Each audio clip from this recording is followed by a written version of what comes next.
ఉగాదికి job calendar కింద 1,14,000 ఉద్యోగాలు వస్తాయని చెప్పేసి అసెంబ్లీలో అప్పుడు చెప్పడం అయితే జరిగింది. అయితే వచ్చేసరికి సడన్‌గా ఒక ఇష్యూ వస్తదని చెప్పేసి ఎవరు అనుకోలేదు. మరి దాన్ని గనక కన్సిడర్ చేసినట్టయితే ఇప్పుడు ఈ జాబ్ క్యాలెండర్ పరిస్థితి ఏంటి అని చెప్పేసి చాలా మంది అడుగుతా ఉన్నారు. ఇప్పుడు మీరు గమనించినట్టయితే ప్రపంచం మొత్తం కూడా గ్యాస్ ప్రాబ్లమ్ అనేది ఇప్పుడు ఎక్కువైపోయింది. అందుట్లో వచ్చేసరికి ముందుగా మనం మాట్లాడుకోవాల్సింది బెంగుళూరులో. బెంగుళూరులో వచ్చేసరికి హోటల్స్ కూడా బంద్ చేయడం అయితే జరిగింది. ఈ గ్యాస్ సరఫరా గురించి అని చెప్పేసి. ఇంకా వచ్చేసరికి గ్యాస్ అనేది 3 నెలల వరకు మనకి డోకా లేదు అంటున్నారు గానీ, ఇక ఇదే గనక కొనసాగినట్టయితే మనకు కూడా ఇక్కడ హోటళ్ళు గానివ్వండి, రోడ్డు పక్కన బళ్ళు గానివ్వండి, ఇంకా కమర్షియల్ యూసేజ్ వాళ్ళు గానివ్వండి, అంటే ఇప్పుడు లాడ్జ్‌లు వాటిల్లో గనక యూజ్ చేసేవి ఏమన్నా ఉంటే హాస్టల్స్ వాటిల్లో యూజ్ చేసేవి ఉన్నట్టయితే సో, అక్కడ కూడా ఇది సంక్షోభం కింద వస్తది. మరి ఇప్పుడు దానికి దీనికి లింక్ ఏంటంటే, ఇప్పుడు జాబ్ క్యాలెండర్ రిలీజ్ చేశారనుకోండి. ఇప్పుడు జాబ్ క్యాలెండర్ అంటే ఏంటి? ఏ నెలలో ఏదో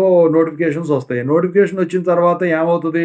పలానా టైంకి ఆ ఎగ్జాము అనేది కండక్ట్ చేయాలి. మరి ఇప్పుడు వచ్చేసరికి ఎక్కడ పడితే అక్కడ ఎగ్జామ్ సెంటర్స్ ఉంటాయి. ఎగ్జామ్ సెంటర్స్‌కి ఎళ్ళాల్సి ఉంటుంది. అక్కడికెళ్ళాలంటే మరి ఒక రోజు ముందో, 2 రోజుల ముందో వెళ్ళాల్సి ఉంటుంది. ఎందుకంటే కొత్త ప్లేస్ అయితే మరి తెలుసుకోవాలి గదా! మరి అక్కడ భోజనం చేయాలి గదా!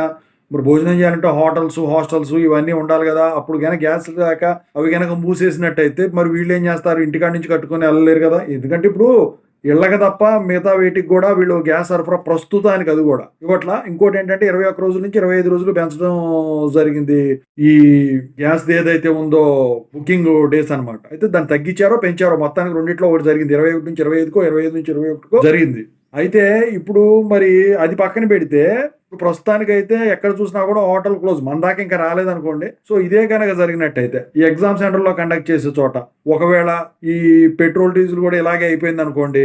వాటి వల్ల గానివ్వండి, ఈ గ్యాస్ స్టేషన్స్ మీద నడిచే పవర్ స్టేషన్ నుంచి విద్యుత్తు సరఫరా ఇలాంటివి ఉన్నాయనుకోండి. వాటి గురించైనా పెద్ద ప్రాబ్లమే అయ్యేదానికి ఛాన్స్ ఉంటది. ఎందుకు అంటున్నానంటే, ఓ పక్క ఐపీఎల్ మార్చి 28 నుంచి అన్నారు. అది గనక వెనక్కి జరగొచ్చు, వాయిదా పడొచ్చు ఈ గ్యాస్ ప్రాబ్లమ్ వల్ల అని చెప్పేసి వాళ్ళు చెప్పడం జరిగింది. వాళ్ళు చెప్పిన కారణం హోటళ్ళు మూసేయటం, మరి ప్లేయర్స్‌కి ఇబ్బందవుతుందని. అలాగే ప్లేయర్స్ కన్నా కూడా ఇక్కడ అభ్యర్థులు ఎవరైతే ఉంటారో ఎక్కువ మంది ఉంటారు కాబట్టి వాళ్ళు కూడా మరి ఎగ్జామ్ సెంటర్‌లకి వెళ్ళలేని పరిస్థితి రావచ్చేమో. అందుకని చెప్పేసి నేను అనుకోవడం ఏంటంటే, ఖచ్చితంగా అయితే కొంచెం డిలే అవుతుందేమో అని చెప్పేసి. ఓకేనా? సో, ఇంకేదైనా అప్డేట్ అఫీషియల్‌గా తెలిస్తే మాత్రం ఖచ్చితంగా మీకు పెడతానండి. ఇదైతే అఫీషియల్‌గా ఏమీ బయటికి రాలేదు ఇంకా. Thank you so much.